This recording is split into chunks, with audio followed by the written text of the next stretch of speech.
Sometimes the world just needs a hero to help cut through all the noise. Well, now you have two.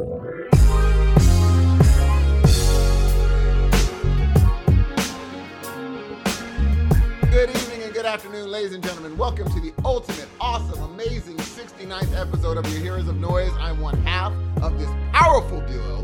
My name is Steve. Hey kids, what's happening? Your buddy Dan Ramirez on the microphone, here to entertain you with his buddy Steve. We are the Heroes of Noise. Welcome to episode 69. What's happening, everybody? You look good today.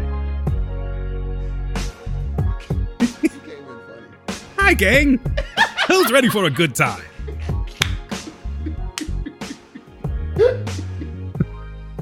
I didn't expect that because you were just like, it was like a pause. You're like, and I'm here with my host, Steve. And you're just like, pause. Hi, kids. I'm like, anyway, how's life? Okay. You want me to start over or what? No, it was perfect. I just was like, that's not a normal Dan. Normally you come in hot, but you're like, hi, kids. Welcome. Anyway. Yeah. So, what's going on? I hope it's the middle of the week.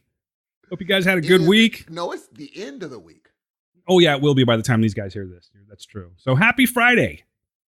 Yeah, I think Thursday's the end. Oh, no, technically. Yeah, you're right, because it's 7 days. Right. Well, it's still on the other side of 7 days. On the ass end of the week. That's true. It's like at the small of the back, the tramp stamp area of the week. Hey, what's your view on men getting tramp stamps? I knew a guy that had one of those. Hear that? Oh, man. Listen.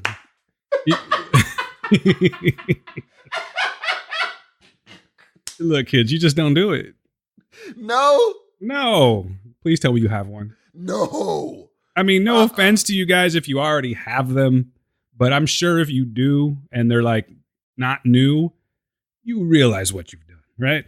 So I'm not going to kick sand in your face. First of all, here's the thing. This is the equivalent of somebody with a mansion saying, don't get a big house, because your tattoo happens to be have been done by a legendary artist. Not everybody gets that. I don't know about legendary. Gee. He's good. It's so legit that I was in shock when I was like, hey, you got ink? And you showed me, I was like, oh, wow. That's impressive. He's good. He's a good egg. And the I don't know about legendary. If you get a tramp stamp and it's okay, yeah, that's even worse. But if it's like, oh, here's a question. What about the people in the Asian community that get that full-on back tattooed? Technically, that's a tramp stamp because it does go into that area. At what point does it spread out enough that it's no longer a tramp stamp? Can I pause your question real quick? Yeah. I mean, like, should we call it a tramp stamp? Like, if one gets the stamp, are they then a tramp? That's a good question. Well, then again, then we shouldn't really call people in jail a prisoner because they're not in prison. Then again, what if a person that would be labeled a tramp is proud of trampness? What if they're proud of it? They're like, hey, yeah, call me that. What if you just knew a tramp that was into collecting stamps? And then all of her stamps would be tramp stamps. You know, I'm on this string of bad jokes over the last That's week. not bad. I think I'm going to stop. What was the last one you did on? Oh, that still hurts. That one still stings. On the Cena podcast, of which we were a guest. Yeah. We had a big week last week. Yes, not we. Let's just calm down. You. No, it's us, man. You. It's you and me. You. Ebony and Ivory. You know what I'm saying? Really, that was really good, actually. So what was the joke again? We were talking about John Wick. And you said something about, we were talking about how much he gets beat up. And you had mentioned that he gets stabbed. Well, spoilers. He gets stabbed. I'll just say that. Uh-huh. And I said, get ready, folks. This is how it went. I said, would you say, Steve, that he takes a licking and keeps on wicking? And it went. That's not true. I laughed. I was like, Pinocchio. There was nobody. Gee, I laughed. No, you didn't. You went. You did this one. And you guys, you've listened long enough. You know this one. He goes, oh, damn.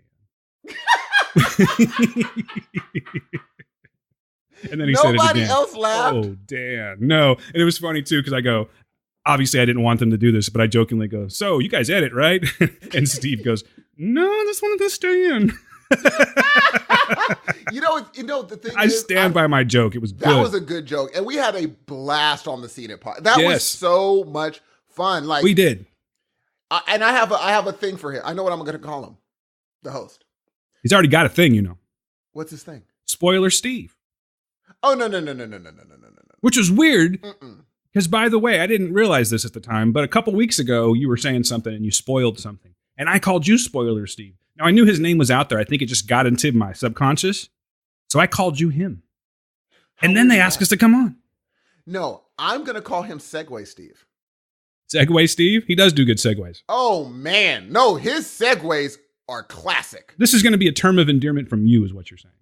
Oh, for sure. Because if people want to learn how to segue, watch him do it. Because Dan and I were on different things. Like, we were like talking about stuff, and even the whole group will be talking about stuff. And he'd be like, speaking of that leads us to I'm like, oh my God, it does lead us to whatever he was leading to, kind of. He has a brilliant thing he does too, by the way. I like this. This is very courteous of him.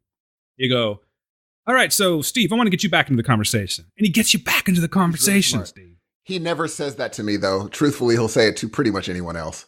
He said it too, because I was like, I think I put myself too much into the conversation. No, that's not true. Bruh. What are you saying? Are you gonna sever our ties with the Scene It cast? Never. I will go I'm just kidding. Just instigating shit, making it uncomfortable. I come in hot. But it was funny because Dan will just be chill for a while. And so I was like, oh, Dan's trying to do that thing where he's so engaged in the conversation that he chills. And I'm like, nah, bruh. You try to do the Kova. I like that guy, man. He's interesting.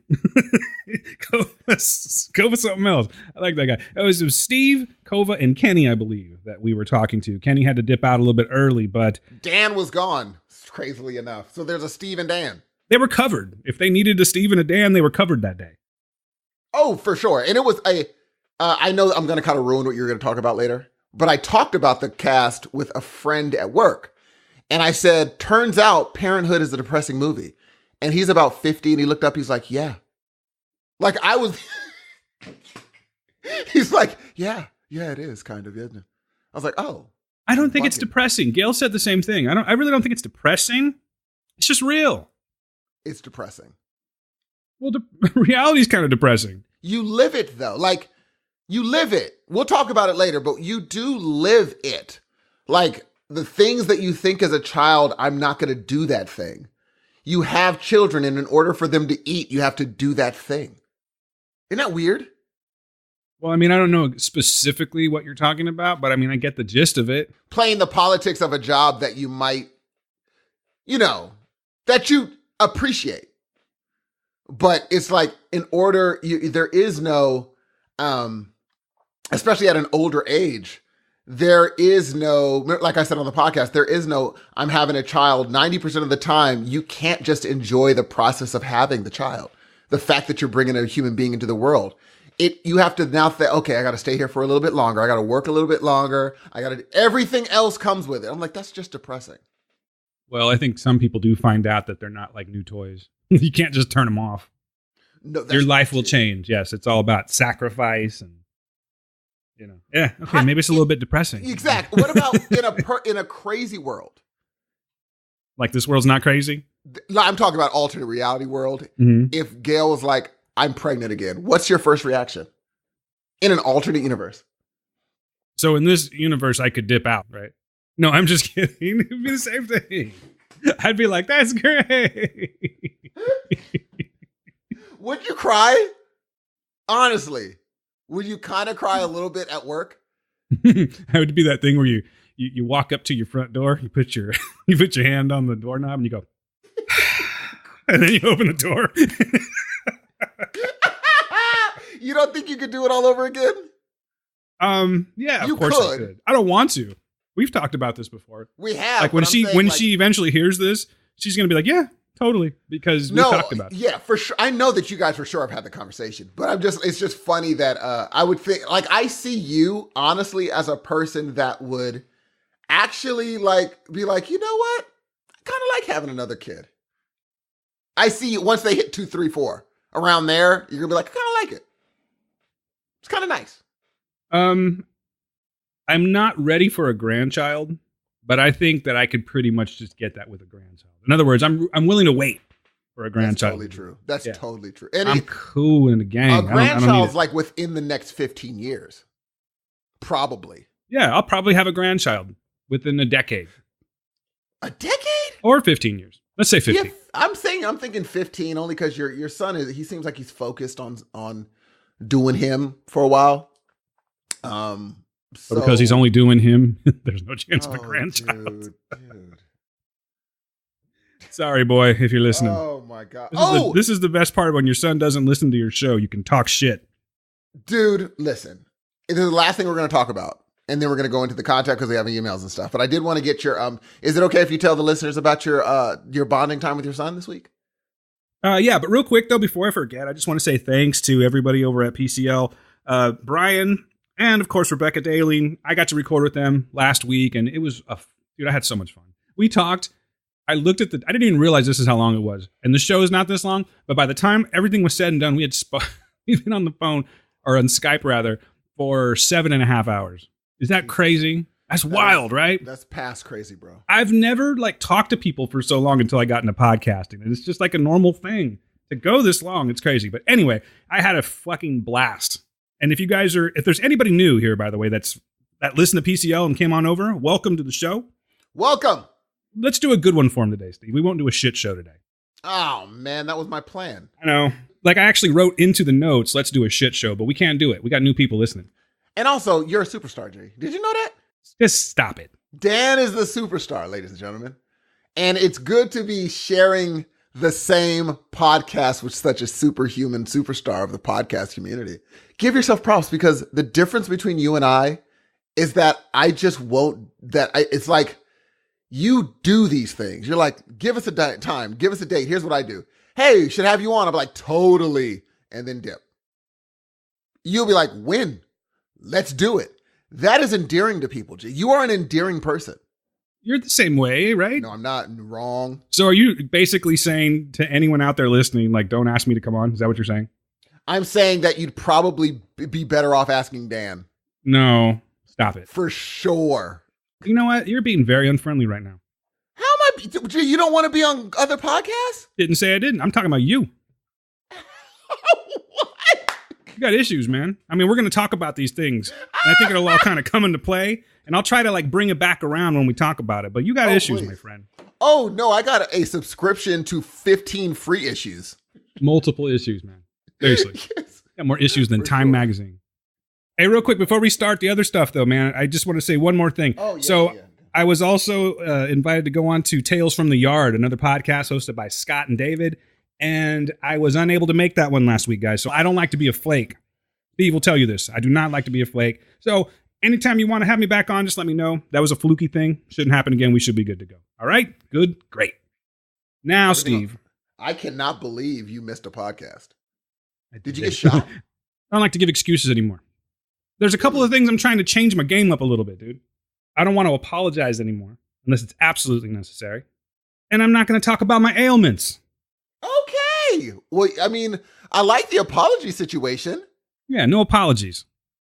Unless, of course, it's totally worth apologizing. You know what my goal is this year? Stop being weirdo?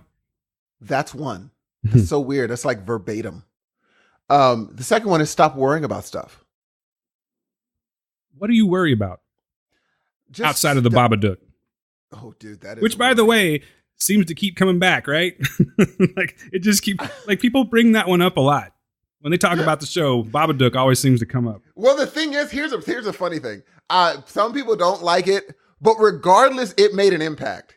Whether you really like the app or you didn't, it definitely stuck in people's craw. Yeah, it got responses, so I think that we hit the mark. We definitely hit I think it was, and that's one of those things where it came up so naturally that, and remember, we didn't keep it going. Every week, did we keep it going or did people email in, Dan? No, it was definitely email inspired. Because we tried to keep on being like, okay, we're done with that. And it had to come from Dan to be like, this is the last time we are ever addressing Listen, this God thing. damn it. Tired of this. Talking about oral cancer and HPV. It's a thing, by the way. It is a thing. But I think I'm going to stop worrying about stuff because there's that great quote that said 99% of things that you worry about either already happen or aren't going to. Either way, you can't do anything about it. Either way. Yeah, you So- just got to strap in, man. Yes, and I got to stop worrying about the future so much. I have to just live life and stop worrying about, well, what if this and what if that? Nope. Steve, do you realize you could be worrying about something? Let's just throw in like a date out there. Like you're worried about something next month on the 13th, right? Mm-hmm. And we might not make it till tomorrow. We could walk outside right now and like a plane could fall on us. It's true. It totally could happen. Totally could happen, dude. Like literally that scenario. It's granted pretty rare, but it could happen. Yeah, I could be at the gym and have some sort of heart issue I never knew about. Right. People drop dead all the time.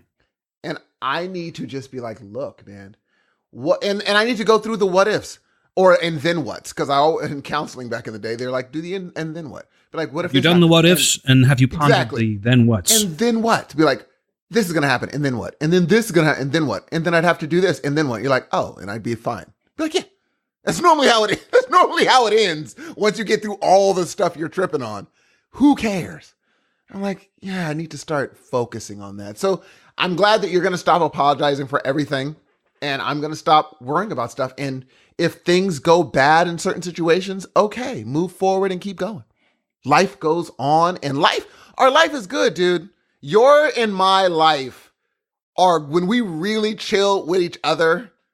You have a beautiful house, gorgeous wife, wonderful children, dope job. I go over your house. I look out onto the driveway, see when I'm rolling like a pimp. And I'm like, you know what? I have a good life. You've got all that shit except for the kids. I know you got a kid. You just don't have a wife. So you're good. I don't have a wife. And that's going to, and another thing.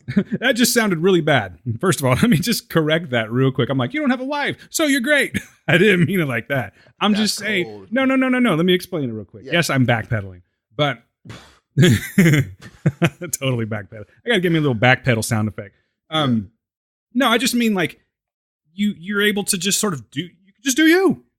You can live your life the way you want to live without any type of sacrifice for the most part. I mean, because, relationships are all about sacrifice and finding common ground and, keeping things even. And in this case, it's just all you, Cuckoo. You got it. Good to go. But I did come, okay, and we're going to move on. I did come to a realization. Okay. Hit me with it. Wouldn't mind being married again. Oh, we need to talk after this. See, folks, I can't.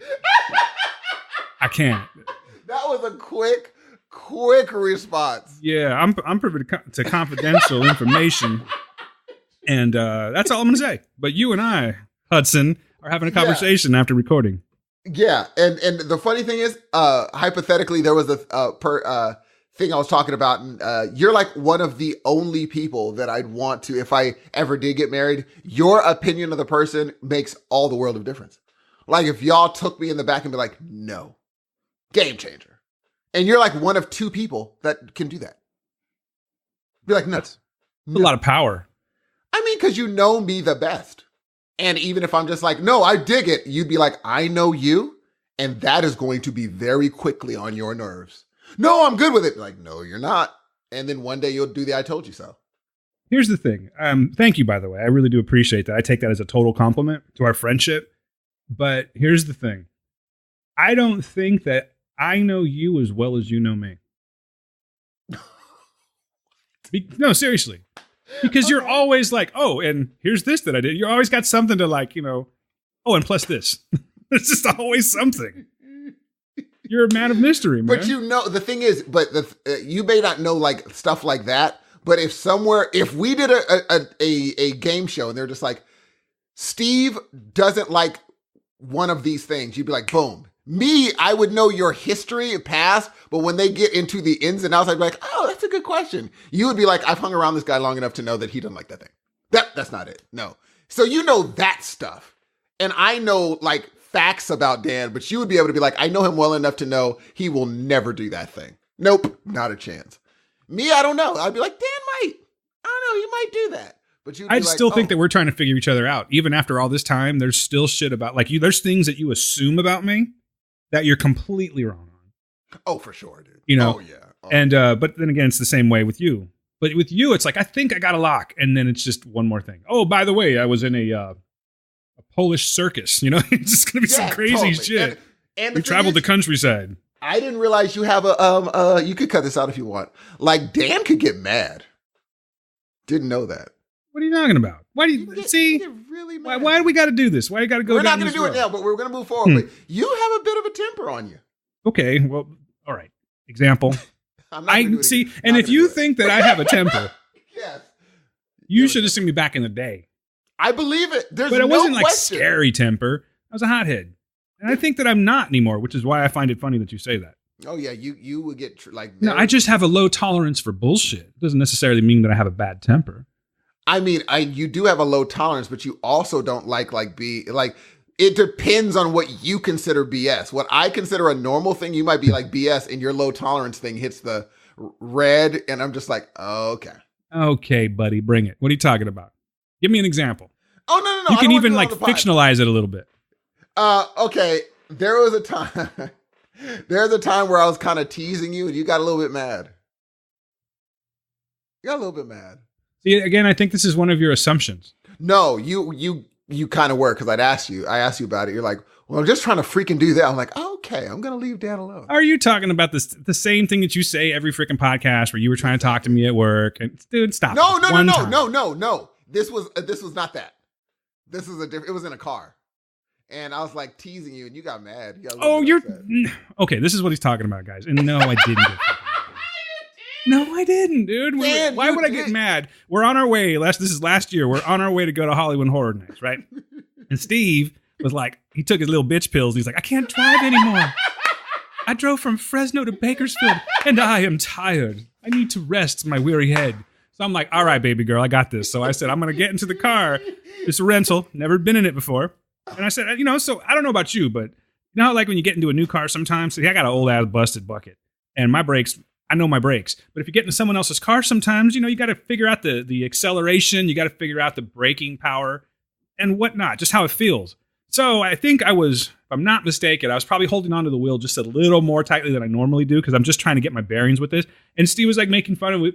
I don't even know why you were making fun of me. It was like, because you're always making fun of me. I think it was the way I was holding the steering wheel or something like that. Right? Or I looked nervous, or I can't remember what you said. You were driving super slow. I was just getting my bearings. I didn't do this the entire way. Okay. You're so crazy. You were driving. No, it was like driving super slow though. And this is a complete exaggeration, by the way. No, dude. That's the thing. Like, if you're gonna call me out, I'm totally gonna admit to it. I was not driving slow. Maybe slower for your tastes, but I wasn't like a fucking grandpa driving in the right 55. lane doing 40 on a freeway or something. You were going like 57. 57? That's what it felt like? It was. You need 57 slaps, Hudson. It was 57 because it was right under 60. We were going up the grade though. I was figuring the car out, bro. And then it wasn't like that. And I got us there safe. You did. And quick. I mean, hey, if I would have walked. And I also would like to point out that your son was complimenting my driving. He doesn't know. He didn't know how to drive. So yeah, but he's been driving around long enough with you to be like, oh, that's how you do it. I dip. No. No, but anyway, I was teasing Dan and he got quiet. So crazy. And I was like, I said, Dan, are you? I was joking. And he's like, well, I'm just trying to figure this thing out, man. You're messing with me. I was like, wasn't. I promise you. You make shit up in your head. I think that's why you're so animated, is because you got all these like exaggerations of reality. Yeah, I'm telling you, this is what happened. I said, Dan, I was just joking. You're like, well, I'm just trying to keep my bearings, and you're just teasing me, You're right, Steve. You're always right. I admit it to the world. I should have videotaped it, so then you would have been like, okay, yeah, I did say that. And then I immediately said, hey, get out that portable recorder. Let's do a podcast in the car with your kids, because that's what angry people do. That was okay. I had to chill and cool you for you to cool down, though. Dude, it was like within 10 miles. I know, that's 10 minutes for you to cool down. That's a long cool down period. All right, Hudson, we're wasting time. We got a big show. We can't deal with false accusations. Watch out for Dan. Hey, watch out for Dan, ladies. Yeah, watch out for me because I'm a real scary guy. You know what you are? You got the barrel chest. Anyway. How is the workouts going, by the way? Oh, they're going. I'm sure nice. people are doing great with them. What? Oh, Yeah. Dan. I'm sure everyone's having a great time with that. Me, not so much. I thought you said you were going to go hit him. I'm gonna. Oh, cool. Well, then there we go. We're good. I'm just really mad right now, so I have to wait till I calm down. Oh, Dan. See, people? You see? Yeah, come on, dude. Stop it. All right. Hey, but seriously, honestly, thank you. Everyone that he mentioned about going on the podcast, every single one of the PCL, Seen It, Tales from the Yard. Like, guys, people, it means the world.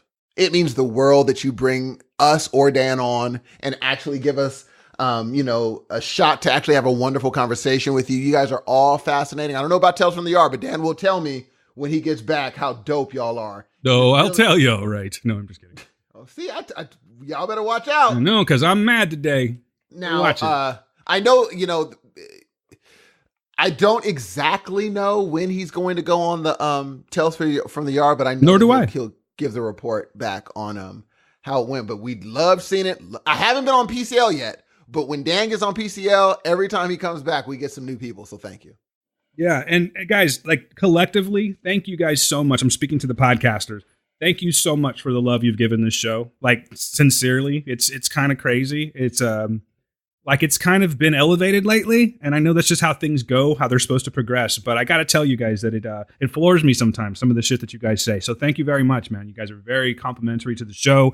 You're appreciative of the things that we do, and you speak very highly of Steve and myself. And I mean, honestly, I think everyone here knows I am not good with compliments. So usually it's going to sound like something like this. Oh, that means the world to me. I'll say something like that. But you really have to understand, totally does.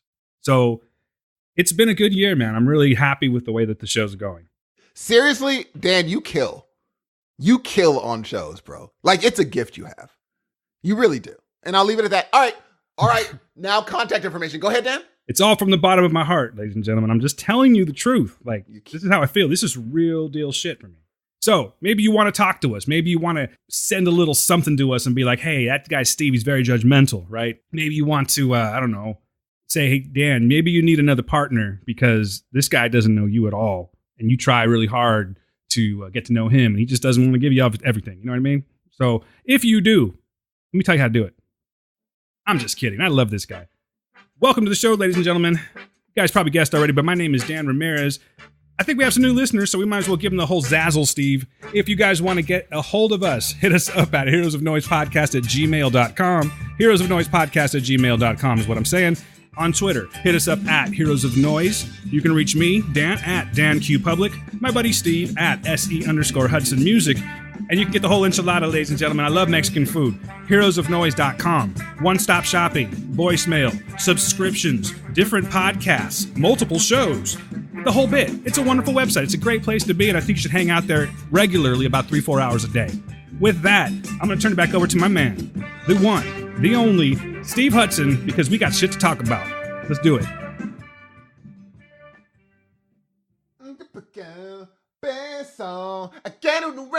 So we're going to go into...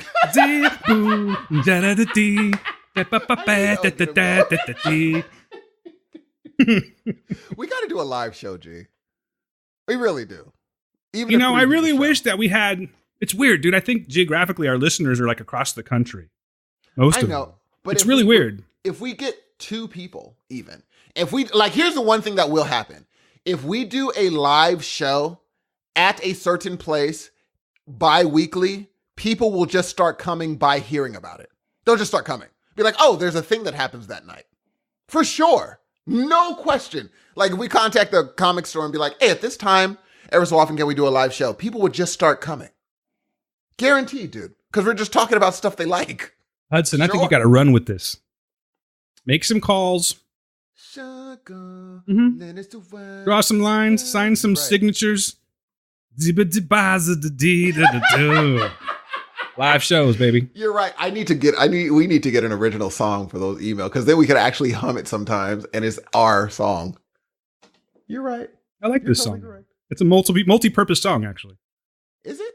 Yeah, we use it for quizzes and we use it for email. We sort of used it for quizzes first. This is all trivial bullshit. Yes, you know what, Steve, get off your ass and make a song. Speaking of which, we do have emails about the Babadook. Go for it. Do we ever? Babadook emails. No. Well, is there? No, I don't think there's any Babadook emails. But there are emails. And let's see what we got here. So we've got quite a few. I'll try to get through these pretty quickly. The first one is a little bit old, but I did not read it. This one comes from the one, the only, the legendary Kevin Shanks. It says, "Hey guys, enjoyed the last episode as always. Just wanted to shoot you over this link regarding Bradley Cooper playing guitar and singing in The Star Is Born. Guys, if you're new, I was just saying that I think he did a really poor job of air guitar or, simulating guitar playing while filming. It says he did learn to play piano and guitar and he had singing lessons, but Willie Nelson's son, Lucas Nelson, is the guitar player you hear in the movie. Lucas also co-wrote most of the music in the movie. It is Cooper singing in the movie, though. But that's it. And it says, keep up the excellent podcast, my friends. Both of you are really good at what you do. Rock on, Kevin." Thank you, Kevin. Mr. Shanks. Thanks, Kev. We got to get that for forensic pathologist over here. That's right. That dude is smart as a whip. If you're ever poisoned and you need to find out what's happening, just call my buddy Kevin up. If you still can, because you might be poisoned, you might not be able to. But if you can, he'll be there for you. You know what? You're right. Probably by the time you realize you're it's true. Yeah, so there's like a time window. you have to meet that window of time. I'm going to send him a cryptic email and be like, if I wanted to just poke somebody and kill them, hypothetically, what am I using to do such things? Like, what sharp object and poisonous liquid can I use? It'll be like, what? But yeah, I did. I need to watch that movie still. Number one, I do, and I'm watching it this weekend. Oddly enough, but I know why. Somebody wants to. Pretty soon he's going to be like, I was watching Steel Magnolias the other night. Not a chance, G. Not a freaking chance, G. Not a chance. But we're gonna. I want to see how terrible. Because it's odd that he would let such a bad air guitar playing on screen. It's not the worst I've seen, but he's definitely not playing his own thing. But the thing is, don't you try to fool me. Your daughter played, and I think that kind of gave you a cheat code. Well, yeah, and I played a little bit too. I can tell when someone's playing the guitar. I thought you were a drummer. I am, but I mean, I can play a little bit of guitar. Oh, I gotta hear you play one day. No, you don't. It's that. I mean, I just know some chords and shit is what I'm getting. That's what every guitar player knows. Yeah, you just know some chords. Yeah. So how you put them together that makes you a guitar player, right? You are a guitar player. Yeah. Okay. But anyway, I knew he sung. I just knew that it wasn't a guitar playing thing. So we'll move along with this one. But thanks, Kevin. I forgot to read that one the other day, and I apologize because we've been doing the whole Duran thing and all that. We've been all over. Great. Is that song as good as people go, like they're going crazy for it? Did you love that song that much? Whatever song, the main song. I don't know what song it is. It was cool. Okay, so I'm not going to really like it. No, it's a good song, but it's just not what I normally listen to. Now I gotta hear the song. I've never heard it yet. It's a nice song. People just go crazy, like, oh, that song. I'm like, oh, I can't wait to hear it, I guess. It's a good song. It's good. Good song. Hey, you'll like this email, man. You're going to like this one. Okay, go for it. This one's coming from Adam. Hey, Dan and Steve, you guys are continuing to bring the heat week to week, so I figured it was time to send some words your way. I was a huge fan of part 1 of Duran Duran Deep Dive, and I would absolutely love if you guys did more of these music-specific specials. A point-counterpoint style discussion comparing artists, such as Cliff Burton versus Jaco Pastorius, or Sam Cooke versus Stevie Wonder, would be a concept I think you guys would crush. Really enjoyed your guys' breakdown. You want me to stop for a second? You got comments? No, that's a great idea. Yeah, we got things in the work. To say the least, we've got things in the works, okay? So just hold tight, Adam, because I got some ideas. I know Steve's got some ideas. We plan on crushing. Guys, we want to take over the world is what we're saying. But one step at a time. Yeah. Poco a poco. Really enjoyed your guys' breakdown of Endgame, as I too am guilty of binge watching some of these scene reaction videos. For the record, Dan, when I hear the phrase barrel chest, I picture the guy on the front of the brawny paper towels. Yes! Thank you! The chest of a man who could put up big weight on the bench. Yes. But is too busy building really nice bookshelves to focus on it. Thank you! Thank you, Adam! I like that. And he says, you're going to really like this part.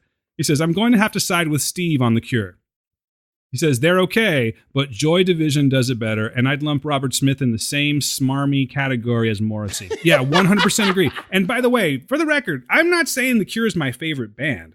I just think that they have a contribution to the new wave era, the kind of gothy new wave stuff where they should be noteworthy. They should be mentioned. They should be recognized. But they are not my favorite band, lest you think that, okay? And then it says, Heroes of Noise is an absolute staple for me, and I unabashedly plug it to anyone who will listen. I hope you guys continue to get as much enjoyment out of the show as I do listening to it and running like a lunatic. Cheers, Adam. Thank you, sir. Thank you so much. And I love your post, Adam. You are the best. So, Adam, I will say this. The hard thing about the Jocko versus Cliff Burton, the Jocko versus anyone, is Jocko wins. He's the best player to ever walk the face of the planet. It's not even fair. But I get what your point is, though. Now, the Stevie Sam Cooke, I had that conversation with Maj recently. His favorite singer of all time is Charlie Wilson.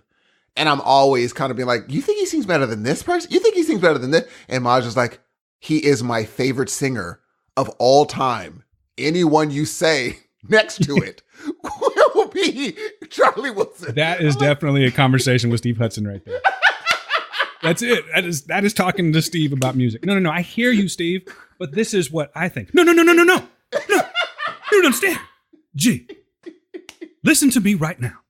It's so true. Jaco Pastorius is the best bass player in the world. Oh yeah, but no, G. I don't want to hear it. That is so funny. Maj got like to the point he just stopped. Be like, anyone you say versus who I think is going to be. And I'm just like, he sings better than this person in your opinion. And so I would love to do the verses one day, where we whittle it down to like, and things that we're not clear on, like best, I wouldn't call, are Foo Fighters alternative? Let's call them rock and roll. Rock and roll, best rock and roll band. I don't know who I pick. I literally don't, because I don't consider like necessarily Queen a rock and roll band. Then again, Boston's literally a rock and roll band, because everybody's waiting, getting crazy, anticipating love and music. Play. Wow. Somebody read a lyric sheet. I listen to Boston entirely too much, dude. I think that would be a really fun thing to do. We have, like Dan said, Adam, oh, you ain't ready. We've got ideas, Adam. Oh, dude, you are not. I've already got 2 full shows in my head of what I want to do. Episodes, not shows. I have faith that you do. And if I didn't have any more faith, well, never mind. You'd have faith no more. I understand what you're saying. Yeah. I was literally going to stop it right there. And I was like, okay, I'm not going to do that. I won't do that. But Dan had to jump on the dad joke though. And then like the next one that I want to do, I want it to be very cohesive. Oh, really? Yeah. Mm-hmm. I got stories to tell you folks. That is interesting. Yeah. Uh-huh. Huh. So anyway, that's in the future. And by the way, speaking of which, they're the level of whoever you were talking about is my dream level of fame.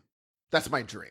That's like the perfect level. It is. You can still walk around. You can go grocery shopping. Totally. But you can make a living doing tower theater shows. This is a very like geographically based conversation we're having, right? Very specific. Yeah, tower is a 1,200 seater. Yeah, no. And they're then definitely is they're definitely in the 3,000 to 5,000. Okay, so it's Soroyan. Mm-hmm. Okay. To give people never mind, you guys don't care about it. Yeah. This is getting we're in the weeds. But you don't think they're doing Save Mart? Not yet. Oh. Not yet. Not here. Oh. They're on tour right now with or they're getting ready to go on tour with Mastodon. That's a pretty big tour for them. And they are playing in San Francisco at the Masonic Temple. And it's around 3,000 to 5,000, I think. So that's kind of like their perfect audience right there. Yeah, I'm looking forward to that episode. I definitely look forward. Thank you, Adam. Okay, next up, this one's coming from Shannon. And here we go. It says, guys, I stand by what I said. Uh-oh, I think she's attacking you, Steve. I'm just saying. Right off the bat. Guys, I stand by what I said. You can't be a Wham fan without having heard the first album. All right. Now, Shannon, why you got to bring up old shit, first of all? Why you got to fight with Steve? She actually says, fight me, Steve. Wait. I'm about to blow your mind right now. I don't think I've heard a song from Wham's first album. Have you heard a song? A song. Are you bowing when you say that? What are you doing? A song to you too, sir. I know you know the reference. Song. I don't have a gun, let alone multiple guns to facilitate a gun rack from Wayne's World. You and your fucking Wayne's World quotes. No, I was like, Rebecca, I know you listen. I know Rebecca's listening. She's like, Dan, I don't like the movie. There, I said it. Oh, Dan. Eat shit, Wayne. Dan. And Garth. What? You can do it in Milwaukee. Okay, well then we'll say have you heard, let me ask you this. Do you know a song without looking, from Wham's first album? Nope. Mm-mm. Not one? I don't, no. I bet you we do. I don't, I swear to you. Have you looked? No. I can tell you. I said not to look, though. I know what I like. Okay, keep on reading. I'm going to look. Steve, I swear on my kids, the blow monkeys are real. Jesus. Easy. I swear on your kids. I believe you. I mean, they're your kids, Shannon. Dude. Wow. You know, Shannon, I don't think I'm going to read any more of this. I'm a little offended. No, I'm just kidding. Here we go. It says, Google them. Just messing with you, Shannon. Calm down. I hear you over there. You're shuffling in your seat. You're all mad right now. Best hat in the music video ever. Yes, I agree. That I do agree with. You all need to have a disclaimer at the beginning of your podcast, letting people know that you will laugh out loud, so listen at work at your own risk. Look what she's saying to us, Steve. That's a compliment and a half right there. You know I'm just messing with you, Shannon. Dead to me. Cannot wait to watch this, but I have to go to my parents' house because I don't have Netflix. And before you say anything, I was about to, too. I also have never seen Titanic, Jurassic Park, or the new Star Wars movie. Time out. Wow. Okay. Says, I do like the first three, though, the original. Okay, that's cool. That's cool. That's cool. I admire the fact that you both keep... Oh, my God. What's up? She didn't see Jurassic Park? Yeah, I mean... Okay, Sandra, you can't talk to me about Wham's first album. Right. That's what I was going to say. If you have not seen Jurassic Park, which holds up to this day, Shannon. You got a Shannon. He's going to say it again. And if he says it again, Shannon, you better look out. Like... Okay, Dan, let me ask you this. How do you avoid Jurassic? You have to actively do it. Yeah, I think she was like, I'm not going to see it. Exactly. Because if it's on TV, you have to be like, no. They're like, Shannon, you want to go see Jurassic Park with us? She's like, not just no. Hell no, I don't want to see Jurassic Park. Gee, how good is that movie, Dan? Well, Steve, there's the problem. Oh, my God. I like the first one. No, I like the first one. Okay, good. That's it, though. Yeah. I'm not a Jurassic Park guy. I like the ride, though, at Universal Studios. Oh, yeah, it's fun, especially when the lights are off during Halloween Horror Nights. But what we cannot do is say that the first Jurassic Park was not, we saw dinosaurs walk. We're like, oh, that's a dinosaur. I can't, Shannon, go watch it. If you watch Jurassic Park, Shannon, I'll listen to Wham's first fantastic album. That sounds like a deal. With the Ram rap. Wham rap. How dare you? Wham rap? That's one of the songs. Oh, hell no. You can keep your fake ass Wham album. I'll be thumping everything she wants. You can listen to your fake ass Wham rap. But we'll make a deal. Dan said he'll listen to the whole album if you watch Jurassic Park.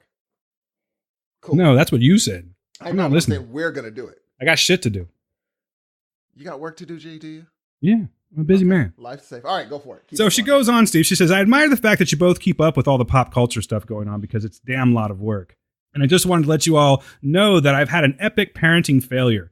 My son did not know who The Clash or Van Halen were. Man, I'm going to have to blast through this one because there's going to be a lot of pauses if I don't just keep going, Steve.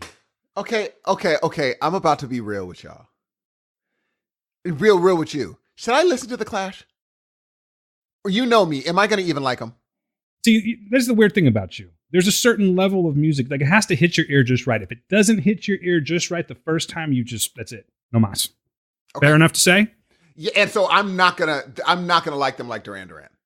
I'm trying to think of like an entry Clash song to go into. Like you've heard Should I Stay or Should I Go, right? Yes. That's The Clash. Have you heard Rock the Casbah? Yeah. Oh, I like that song. Yeah, okay. So then listen to The Clash. If you like those, it's not all, I mean, they sound a lot, they're all over the place.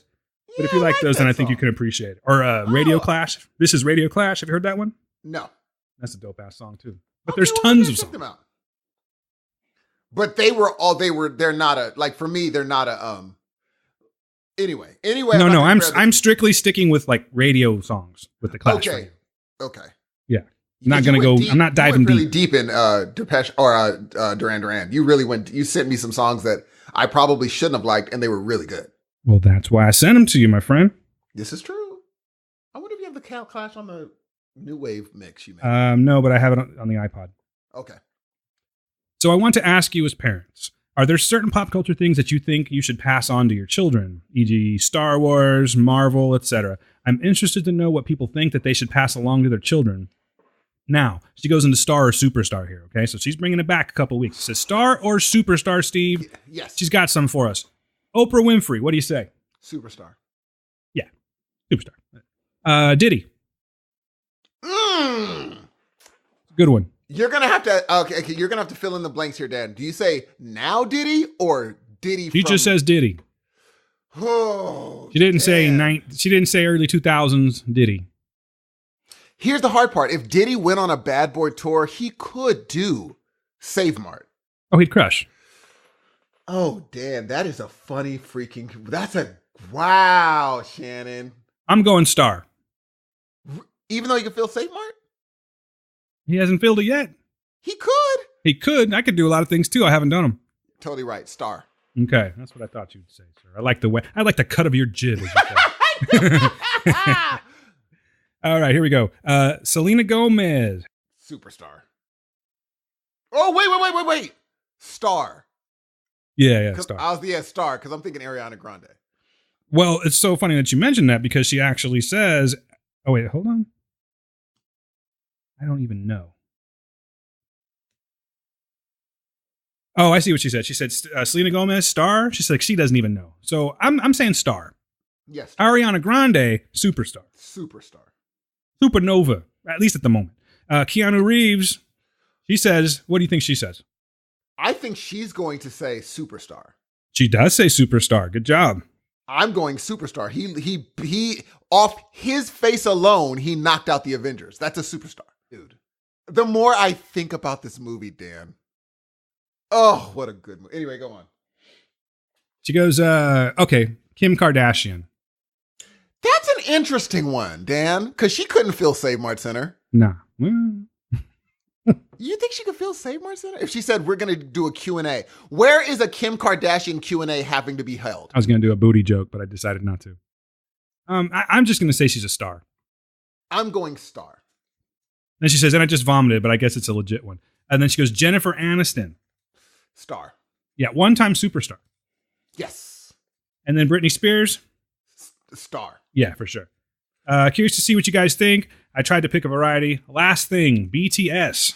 What the fuck is the whistle in that song? I don't remember, but she says it's horrible, just horrible. Steve, you said you get Bruno Mars. Does that mean that you don't like him, but you understand why he's famous? Because if you don't like him, I'm at a loss of words. He's incredible. That dude is... Okay, he brought a style of song I had never heard before. And I like him. I like him a lot. And he can legitimately sing. It's not a... He did That's What I Like with just them beating... You know how you have like a lunch table, Dan? Yeah. On a talk show, he just had him and his background singers doing the beat on the lunch table and sung it a cappella. I'm just saying he's a full-on superstar. That dude... And he deserves it, G. Every bit of it. That 24 Karat Magic is a song, dude. That is a song. So, Shannon, I think Bruno Mars is great. I think his live performances is great. And I love his band and his background singers, both of which I could tell where he got them. No question. And then she comes swinging at you, Steve. She says, and Steve, there's a lot of Steve in this one. And Steve, you're full of shit. See, sorry. Let me say it again. At least read it in the right context. Okay. I'm like, and Steve, you're full of shit. And then I just hang on a pause for a while. That's not how it goes. No, she says, and Steve, you're full of shit seeing BTS over The Cure. That I agree with. It says you need to give Robert Smith and the boys a legit chance. Speaking of, you'll only hear screaming. I took my daughter to see Cody Simpson at the Sororian Theater. I do not know who that is. But that's weird how the Sororian pops back up again. We're Fresno people. We don't have a lot to talk about. It says a few years ago, and it was the loudest show I've ever been to. Only because there were a couple of thousand 10 to 15-year-old 10 to 15-year-olds trying to permanently lose their voices. It was horrible. I had a migraine when we left early because even my daughter couldn't take anymore. Thanks for another great show. You guys rock. A buddy of mine played for him. Cody Simpson. Who is Cody Simpson? He's like a teeny bopper dude. Now, what was she saying about what I said about The Cure and just give him a chance. That's the take home. Cure? Yeah, give Robert Smith a chance. That's what. That is literally not going to happen, Shannon. See, close-minded, Shannon. It's okay. No, after that little thing, hey, aren't you excited about winning? No, but eventually, apparently, you are. I'm like, oh, those 20 seconds. Off of those 20 seconds, he's basing a 40-plus year career. But that is him. That is because you know, all the comments underneath are like, "That's so him." Hey, man. Dan, is that not him? Yeah, it is. But still, but you're basing a smarmy British guy's attitude on like a whole body of music. I'm not saying it's the best thing in the world. Even Buck said he didn't like it, and that's okay. A lot of people don't like The Cure. I'm again just saying that I don't think that you should just like put a blanket statement over it. Oh, and I didn't. I listened to 15 to 20 seconds of some of the songs you sent. And that'll do it. Yes. And I was like, oh. But mind you, it was directly after me binging Duran Duran. You see, and that's the thing. You get so stuck on comparisons. Like, this isn't that. This can't be that versus here are two good things. No, but the thing is, when I compare, I'm thinking about music quality, production worth, lyrical content, singing ability. And okay, so Steve Hudson puts out an album and some guy goes, well, it's not Michael Jackson, so it sucks. Well, the thing is, I would say, okay, here's what I'll say. Is it the style of Michael Jackson? No. No. Guys like, no, I heard 15, 20 seconds of your music. I think it blows. I could totally get that. Yeah. I think you get mad. I totally get that. I would be like, oh, yeah, well, it's not Michael Jackson.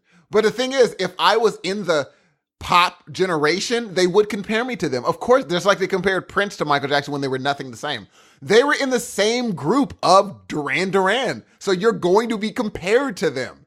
And you're not as good. I disagree, but that's okay. It's okay to disagree. They're not in the same, you don't think they're in the same, circle? I don't think that just because something falls in the same circle of people that they have to sound like one has to be better than the other. No, it's I don't a movement of music. So totally. I like a lot of different stuff within this movement of music, but I'm not comparing Missing Persons to Duran Duran. I'm not comparing Depeche Mode to Duran Duran, etc. It's all different to me. But I'm not comparing I'm saying I could say I like Duran Duran and then I could immediately go and listen to Culture Club and I like them too. And I could immediately go from that and listen to someone else and I like them too in the new wave and them and I like them too. And then listen to The Cure and be like, I don't like them. And that's fair. Yeah, that's all. But you only listen for 20 seconds, so it's hard to really take that seriously. But if I listen to 20 seconds of Culture Club, guess what I'm not turning off? Culture Club. Okay. Fair enough, man. We all got to take in this music in our own way, right? Yes. There's good music and there's bad music. Yeah. Again, here you go. I'm done. No, nothing more. You disappoint me, Hudson. Ever since you started getting all that booty, I just... You don't like The Cure. Yeah, I do. I like The Cure. They're not my favorite band in the world, but I appreciate a lot of their music. On the other hand, there's a lot of songs of theirs that I don't like. But I will not call them a shitty band. Okay, I won't. Here's what I will say. I won't call them a bad band. I'll say that their songs are trash. See, that's very judgmental. I don't think you would like it if someone said your songs were trash. I wouldn't. I would not like it at all, but I know they were bugging. Just like The Cure thinks I'm bugging. Because nothing Cure's impresses... like, Steve who? That's what exactly. But because he's like, I'm not impressed with Steve because I'm also not impressed with this Lifetime Achievement Award that everybody decided to give me because I did such a great job. Me? It sucks. Throw it in the garbage because you are trash, friend. I don't think he said those things. Yeah, but he kind of insinuated it. And then stop with the hair. You're 50-something years old, G. Stop it.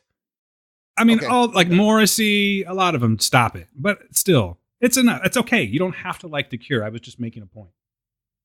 We have a lot of show that we should be doing here, so let's continue. Yes. All right, so a couple more. Wow, and guys, again, thank you. I asked for, I said we're going to be recording in a few hours, so send some stuff in, and you did. So thank you. So that's why I'm reading these. This one comes from Mr. Johnny Bucks. It says, hello, chaps. Come on. It says, love the Duran Duran Part 2 show. Ended up watching the clip of LeBon at Live Aid and laughed my eyelids inside out. The lower ones. Yeah, it's weird. Thanks for recommending Dead to me.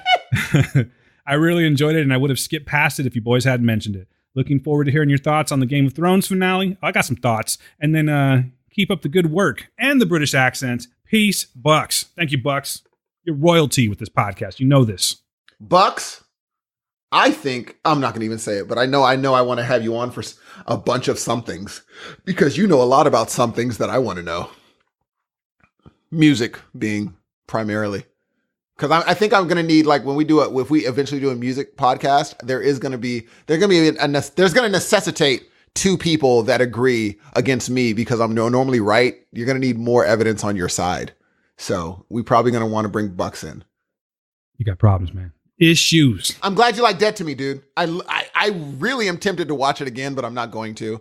I was tempted, though, to start over because I really like that show. There's too much good stuff on right now to go back. I mean, geez, dude. Tell me. You hipped me to something that I thought it was going to be super boring. We'll talk about it later. That just frightened me more than any horror movie I watched this year. No, this thing's crushing. And then really quickly, because my man Kevin Shanks decided to send in a voicemail, we got to play it, right? We did ask. Let's go, forensic psychopathic. Anyway. What'd you call him? Methicillin-resistant Staphylococcus aureus. I always say forensic psychologist, but that's not what he is. He's a forensic pathologist? I just called Kevin MRSA for some reason. All right, here we go. Jesus. Kevin Shanks in the house. Shanks. I said sheety. It didn't go right. Okay. Because normally it's like... Yeah, Kevin, I believe Steve just called you shitty, but he didn't mean to do it. Yes, exactly. It's like Diddy. It just like, oh no, it doesn't work with his last name. You're like, so I'll put that like one Sheezy. did not work. Kevin Sheezy. There you go. That's better. He did a takes backsies. Hey, Dan and Steve and Dan. This is Kevin Shanks here. Just wanted to say kudos on the Duran Duran episodes. Loved all of the in-depth info. Thank you. And I learned a lot of new information that I didn't know before. So very nice work. Thank you, sir. Come Undone is probably my favorite Duran Duran song of all time. There's just something about that song. Something that sets a mood. I mean, just sets the perfect mood. And the song is so smooth. I love it. But anyways, as always, both of you guys rock. I enjoyed hearing you, Dan, on PCL last week. Thank you, sir. And both of you, Steve and Dan, on Scenic Cast the other day. So you're too kind. You guys just keep up the great work. We will. I love your podcast. Love Heroes and Noise. Love you too. You guys rock. Peace out, my friends. You rock out too, friend. Peace out yourself. How do we get Kevin on? I imagine contacting him would be the first thing to do, yeah? Yeah, we would just call him up and be like, hey, yo, you want to come on? Dude. And then he'll either say yes or no. It is so cool to be in contact with... I'm sorry, I'm going to nerd out. Never mind. It's just so cool to be able to do We love our podcasting friends, all of them. Oh, it's so cool to be able to just do that. Sometimes I forget and I'm like, how do I get this person? Like, yeah, you just can contact this person now. That's from where we came. Anyway, I'm not going to do it. We are in a special situation, Jay. I'm very happy with the situation. We are an hour and 6 minutes into the show, Steve, and we haven't really talked about anything we've been watching, but we have been taking care of business, right? Yes, and also I do like Come Undone. I didn't get a chance to really talk about it, but I didn't know they did that song, and that was a song from my high school years. I didn't know that was them. That's grown folks music right there. Gee. That's love making music right there. Oh, I thought it was a depressing song. No, you can make babies to that song. You probably did make babies to that song. No, they weren't even a thought at that time. I'm old. Jesus. You about to come undone like your bra. I definitely don't think that's what that song's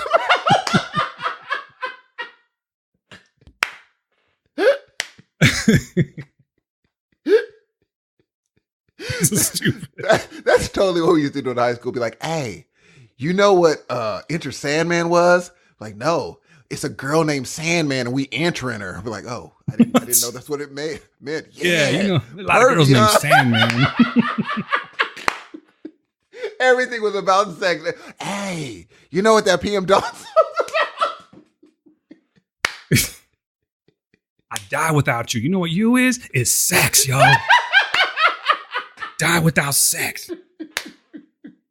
Dan, like, come undone. Yeah, like your bra coming up. Mm-hmm. Good Lord, Dan. Yeah. You know when George Michael say he ain't never gonna dance again, he's talking about fucking G. Gee, how good would a skit like that be? Where everything they listen to is that. That's what he means, though. Beat it. You see what I'm saying? God. They'll be in church, be like, Hey, you know what Amazing Grace? You know that girl Grace from up the way? You know why she's amazing? That is so funny, G. Oh my gosh, that's hilarious. But Thank you guys for all of your emails and voicemails, man. You guys are awesome. I forgot to talk about Come Undone last. There's so many memories when I hear that song. I'm like, geez, butterflies. Anyway, all right. And this brings us, thank you for all the emails. And this brings us to the What We've Been Watching segment. Dan is a busy man, but he happened to miss one of the most important, massively watched things on TV, which was the Game of Thrones finale. What were you doing instead, Dan? Like, were you saving the world? What are you talking about? I watched it. Oh, did you? Yeah. Where are you getting your information from, sir? I'm sorry, man. What did you think about it? What did you think about it? That's what Steve does to me on podcasts. Be like, Steve, Dan. So it was Tridash. That's what I thought about it. And I could do a whole episode on it. I will say that it was just not good. It wasn't good. They didn't stick the landing. No. What are you going to do? Got to get over it. Life goes on and on, like Erykah Badu said. Petitions don't help.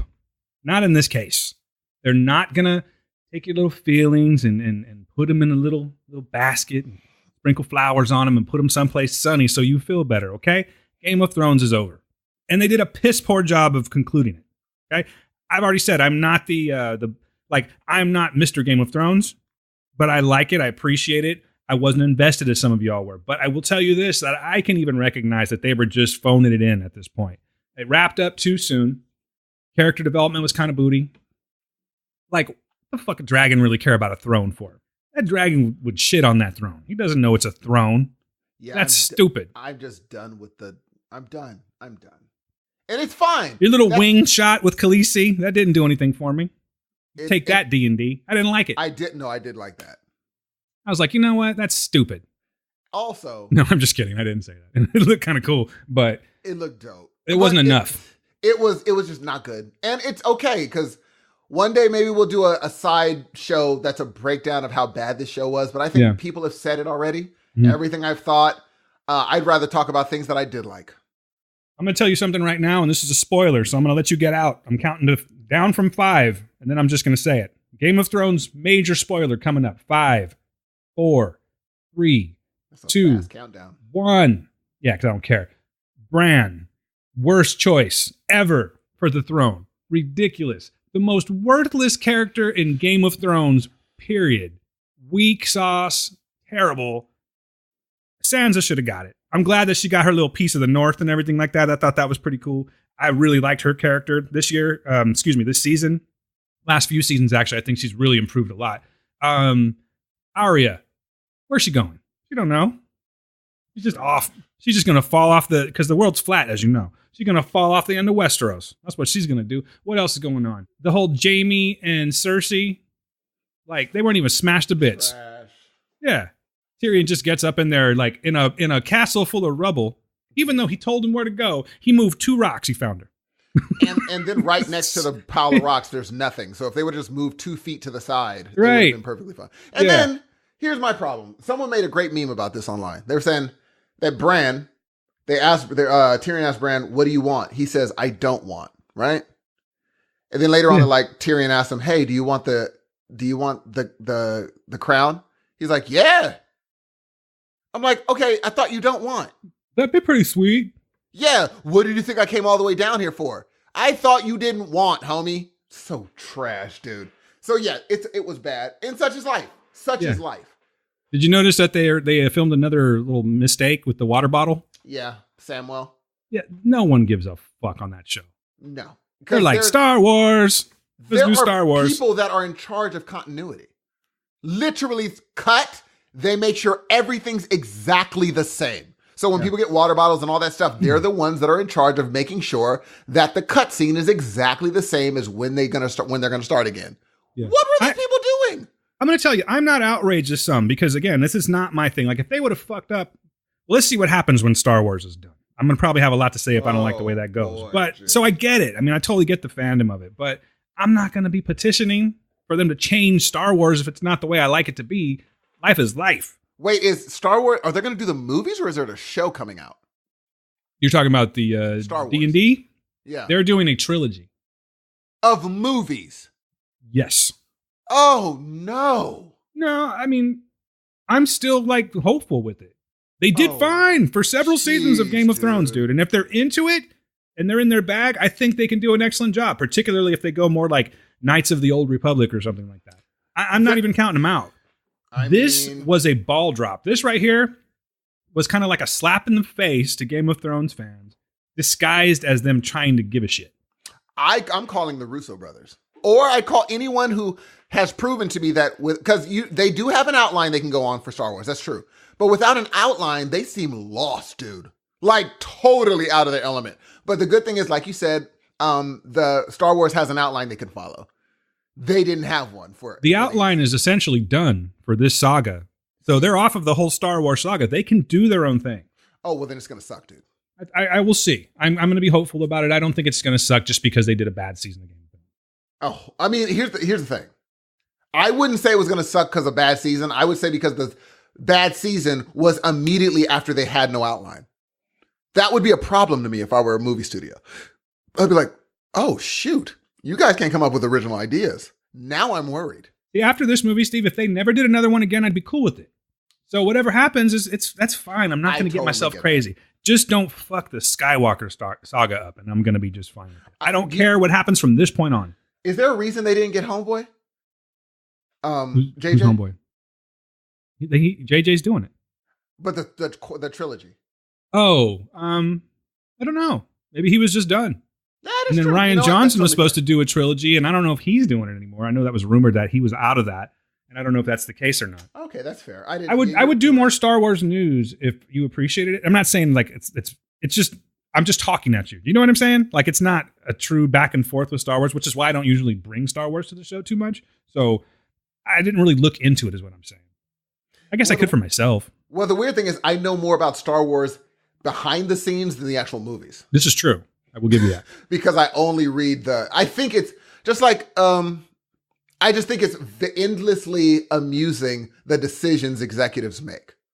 I'm like, why did you guys do that? But again, it's already been proven they don't have their hands on the pulse of America normally, of the world. They don't know. They think that things are really going to work that just don't. So I'm like, maybe you're right. And regardless, they're going to make money because people are not, even if they say it's going to suck, how many people are going to go see the Star Wars? I'll be there the first day. Exactly. So it's a no lose for them. Yeah. So yeah, even with the prequels, I was there the first day.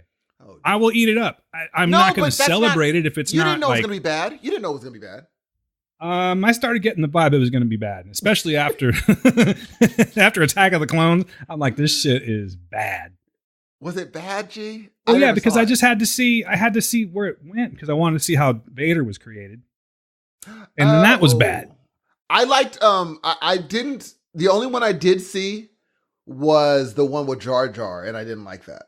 Yeah, I don't blame you one bit. But I thought I wasn't heartbroken when it was over. I'm like, wow, people are really heartbroken over a movie that was just bad, but it wasn't like people were like, it sucks. I was like, okay, yeah, but now that I see how invested people were for years, I could see why they were so. We were waiting around a long time. Yes. And so I was like, yeah, I guess that would suck. But yeah, Game of Thrones sucked. Yeah. On to the next. Mm-hmm. But I did watch an interesting show that Melissa put me on Twitter. Oh, I was going to watch that one too, man. And I didn't get around to it. It's a good. I blame her. I blame her for this. I know this. I mean, that's a good thing. It is just a heartbreaking show. It's not heartbreaking though. It's heartbreaking in how real it seems, how real it is, how there are these. It's called Fleabag, ladies and gentlemen. It's on Amazon Prime. It's a story about a woman just going through, I'm imagining she's about 30, 35 maybe, and dating, going out with guys, trying to find love, doesn't get along with her dad, but trying to make that work, doesn't get along with her sister, trying to make that work. Her mom passed away.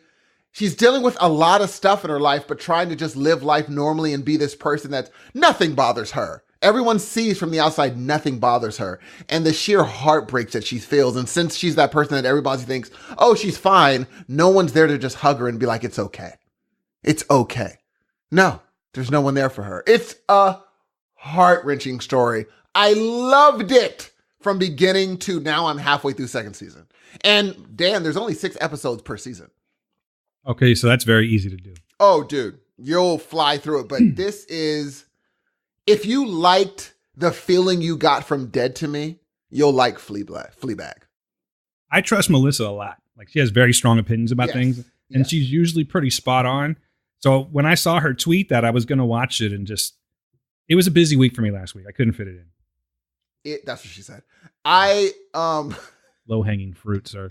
That's true. I really like this. I really like this show. It doesn't seem like a show I would like, but Melissa's effusive's the word. Sounds good. Sounds good. Her praise of this show, I was like, oh, I gotta peep it. And man, oh man, what a show this was. And we've all gone through one of the emotions that she's gone through. Like, we'll be like, I've been there before. Yep, I know exactly. And then they don't shy away from the true brutal reality of some of these emotions. And it's also just to let you know, she does break the fourth wall. Like, there'll be times where you'll be like, are you going to be there tonight? And she'll be like, of course I'll be there. And she looks at the camera. She's like, I won't be there. And then she goes back to the thing. And I was like, oh, this is so groovy. Like, you're in her brain in certain times. And so she's kind of narrating the situation. It's just beautiful. It's beautifully done. And there's one quote I'm going to ruin for you a little bit. Okay. Go for it. There's a part, it just broke my heart. There's a part where she's reading the newspaper and she tells her co-owner, her best friend, who's the co-owner of the cafe with her. And she said, oh my gosh, look at this. A kid gets sent away to a mental institution for sodomizing a hamster with the eraser side of a pencil. Ooh. And the owner owns a hamster. So she's holding her hamster and the co-owner's like, why did they do that? And she said, I know, right? How dare you sodomize a hamster? And the girl said, no, why did they send him away? It's apparently that there's something wrong with that kid. He doesn't need to be locked up. He needs to be, like, literally helped. He's no rational, happy person does that to a hamster. And the girl says, wait a minute, what are you talking about? He sodomized a hamster with an eraser. And the girl says, that's what they're there for. And she said, the eraser side is to sodomize a hamster? She said, no. The eraser side is to clean up mistakes you've made because everyone makes them. I said, whoa. Wow. I said, it's freaking true. She's like, see, in real life, though, someone would have said, yeah, but she sodomized a fucking hamster with it. You know, maybe, but also you couldn't say that because you would actually be taken aback by especially her. She's like, we've all made mistakes because running a red light, sodomizing a hamster, same. And considering who the girl was, the main character, she couldn't say anything back because being that they're best friends, the best friend's like, you of all people know that we do stupid crap when we're kids. And now that kid is never going to have a clean record. Like, hey, so I'm looking at IMDb right now, and like the cover art for this, or the poster for the series, has the hamster on it. So does the hamster come to play quite a bit? Oh yeah, it does. It does. Okay, it's a big deal. Right. The hamster, because they own in their cafe, it's hamster themed. Oh, okay. It's like, what? It's a hamster themed cafe, and it's just a beautiful show. Who's it starring, Steve? Huh? Who's it starring? Her name is something. I don't know. That's a good question. I don't know her name. It stars Phoebe Waller-Bridge. That's her name. Diane Clifford, Olivia Colman, and a bunch more. 6-part comedy series adapted from the award-winning play about a young woman trying to cope with life in London whilst coming to terms with a recent tragedy. Is it the hamster sodomization? I don't know, but we'll see. Oh, dude. Anyway, you got to watch it. It's tragic, bro. No, I really am. I plan on watching it. It just got away from me, man. There was just other things I was watching this week. Wait a minute. Were there other things you were watching? Why don't you talk about that? That's Fleabag on Amazon Prime. What else you been watching? All right, so Segway Steve. Segway Steve strikes again. Hey, real quick one, dude. I'll give you this. We already talked about this. If you listen to the Scene It cast, we went into this into some detail, but I think it's an honorable mention. So I watched See You yesterday for Scene It cast. I did it this weekend. It's on Netflix. I think it's worth talking about because it's an interesting play on time travel. I like the cast. First of all, this is directed by Stefan Bristol, written by Frederica Bailey, and also Stefan Bristol. Stars Eden Duncan Smith as CJ, Dante Critchlow as her friend Sebastian, Astro Steve as Calvin Walker, who was CJ's brother, and there's a little cameo in this that I'm not going to say, but it was do the math. Who could it be? Bet you can guess, but I'll leave it at that. So best friends CJ and Sebastian build a pair of time machines and use them in order to save the life of CJ's brother. I'm going to tell you right off the bat that when I saw the art for this, it looked like it was something out of like a Disney Channel. You know what I mean? Like it had that kind of aesthetic. I'm like, I don't know. That's what it strikes me as. Yeah. Not the case, actually. It's actually well done. It's not the best movie I've ever seen or anything like that, but it's really not that bad. What it's about is that these two friends create these time machines and they're just testing them out. And when they go back, it follows a very Back to the Future-y kind of law when it comes to time travel. The basics. You don't interfere with the past. You try not to change anything because it's going to affect the future.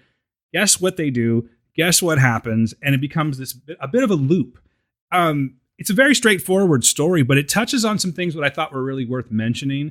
Is that this is set in it's like an urban community, you know what I mean? And it has to deal with like police brutality that shows up. It shows death in this, family death and the loss from said police brutality, and just these decisions that you make in real life. I mean, that's the thing. It's like you've got this fantasy aspect to it where you got time travel, but you're dealing with very real life things. And I think that the way that they fused the two together was actually pretty impressive. Like I said, this isn't the best movie I've ever seen. I will tell you that I think that the ending at first had me kind of pissed because it ends in a way that's what very I heard. Abrupt. That's what everyone's saying. Yeah. Yeah, it's very abrupt how it ends. But then after thinking about it, I kind of liked it because every once in a while I'm forgiving of the endings where it's like, okay, what do they do next? Much like, let's see, here's a good one. How about 3 Billboards? Remember that ending? Oh, they're riding it. Oops. They're riding off in the car and they're going to go do something, right? Yes. We don't know what happens. Yeah, we don't know what happens from there, but it's kind of like that. I don't really want to say too much about that just for spoiler purposes, but it does give you the impression of, at least this is how I took it, could be a time loop kind of a thing.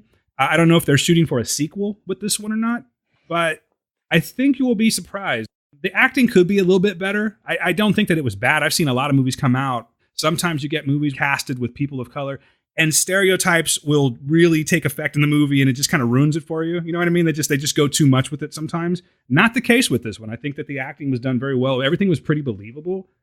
Special effects, you could tell they were on a budget. Some of it does look like it's from the Disney Channel or something like that, but it's definitely worth a watch. I'm going to go ahead and rate this one, Steve. I'm going to give it 2.5 out of 5 thrown slushies, Steve. And by the way, you did not give me a rating for Fleabag.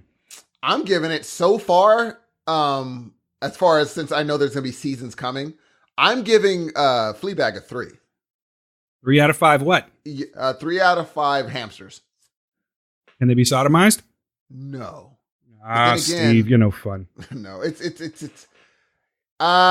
was, yes. I can't, the thing is, I really want to see You yesterday. It's just, it made me laugh at how many people are mad about the ending. I was like, and they're vague, which is good. I'm following people that aren't overt, but they're just like, dang that ending. I was like, oh no. Yeah, don't count it out. No, I'm going to watch it because I heard it was just great till then. Yeah, it had me like the whole time, dude. And then I had to kind of go, what? Like, what are we doing here? You know, it was very, like, why did we what? And then I had to think about it for a little bit. Now, maybe I'm convincing myself that the ending was a little bit better than it was. Mm-hmm. I would have definitely want to see a better ending, but I kind of have it in my head like, oh, like cool shit happens afterward. So we're good. Well, the problem is, you know how I like to stick, how I like sticking the landing, dude. Yeah. I don't think you'll think that this sticks the landing. Oh, if I know you. No, but watch it. I'm curious to see what you think. And besides, we should be supporting these movies. No, I'm going to watch it. Yeah, you should. I mean, again, I really have to. No, really. Like, I think you're going to be like, okay, I see what you're getting at, but I am curious to see what you think. Ladies and gentlemen, next we're going to talk about a show that Dan watched featuring the amazing George Clooney and a friend of the show, Julianne Emery. Dog, what show are we talking about? Steve, we're talking about Catch-22 on Hulu. That's what we're talking about. That is. Would you like to know what my thoughts are on this, sir? Yes, and is it produced also or directed by George Clooney? It's created by Luke Davies and David Michaud, I believe. Uh-huh. Produced by George Clooney. Look at this guy. Look at this guy. Clooney, dude, is just like he's just solidified himself in Hollywood. He's there all the time. In some way, shape, or form, Clooney's always in the background. I like George Clooney a lot. Star or superstar? Clooney? Yeah. Definitely at one point superstar. And this is just like without my affection towards the man, right? Like what I think of him as an actor and all that. Yes. I'm going to go star. Oh, interesting. Okay. But he's like just right there at superstar. He might even be superstar. Because whenever you see him, you're like, oh shit, look, it's Clooney. But you're going star. He's just super. That's what he is. That's true. George Clooney is the dude. He is the every time I see him, I mean, obviously his best thing ever was Oh Brother Where Art Thou, but every time I see him, I love it. Nope, because one of my favorite movies of all time is Dusk Till Dawn, but I did love him in Oh Brother Where Art Thou. Do you know what the term Catch-22 means? I do now, actually, Okay. and I will tell you that I didn't know that. So like when people, let me ask you a question. Mm-hmm. So when you're talking in your daily lives and you say, oh man, it's a bit of a Catch-22, do you actually know where that came from? Because I'm going to tell you straight up, I'm the guy that didn't. I did not know it actually comes from, not from this, but it comes from the novel that this is based on. Mm-hmm. Catch-22 is a limited series adaptation of the classic Joseph Heller novel. Follows Captain John Yossarian and the airmen in World War II. So what Catch-22 is? You know, Steve? I know what the term means. When I use it in common vernacular, I know what it means. It's like a no-win. It's like either way, it's a bad situation, or either way, it doesn't end up great. Exactly. And it stems from, it was actually created in the novel. It was at one time, it was going to be called Catch-18, but it didn't sound right. Yeah, it just didn't sound right. So they went with Catch-22. So what Catch-22 means is that John Yossarian, he's this bombardier. He does not want to bomb anymore. He's sick of doing it. So he goes to the doctor of the camp and he's like, look, man, he's always trying to fake an ailment. It's kind of mashy. It sort of reminds me of MASH a little bit, but it's like much darker than MASH. And he's always trying to fake an ailment. So it's like either, I got liver problems or my appendix messed up or whatever. So he decides one day, well, I'm going to try crazy. Maybe I'm crazy. If I'm crazy, then they're going to have to ground me. I won't be able to fly anymore. So he goes to the doctor and he tells him, hey, can you just ground me? I think I'm crazy. He's like, what about this other guy? He's crazy. This guy by the name of Orr. He's like, Orr's crazy. And the doctor's like, yeah, he is crazy. He's like, oh, so you should ground him. He's like, yeah, I should. He's like, well, then why don't you? He's like, because he's got to ask me. He's like, and then so if he asks you, then you're just going to ground him? He's like, no, because if he asks me, that means that he's sane.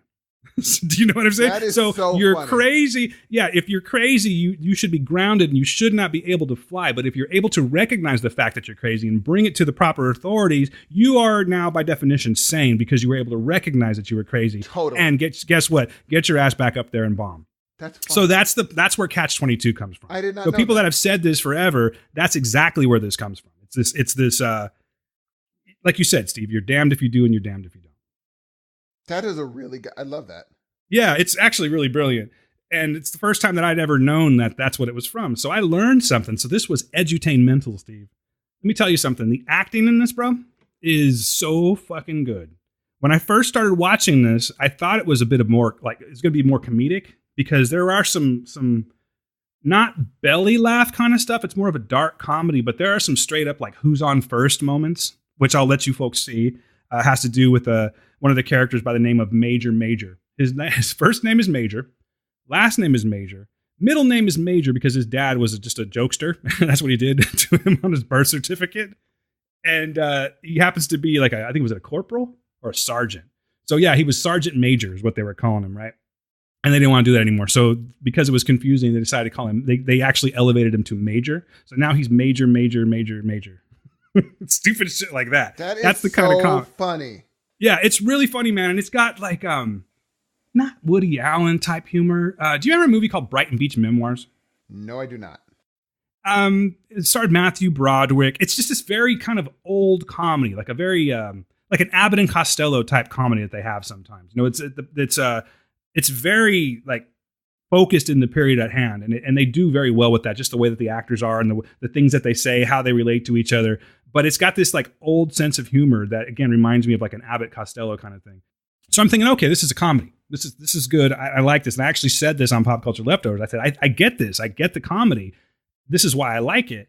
And then I came to find out after finishing the series, yes, there are some comedic moments in it. And like I said, it's a very dark comedy. But this deals with a lot of real shit, from, you know, mental illness to rape to lots of death, like a whole bunch of gory death.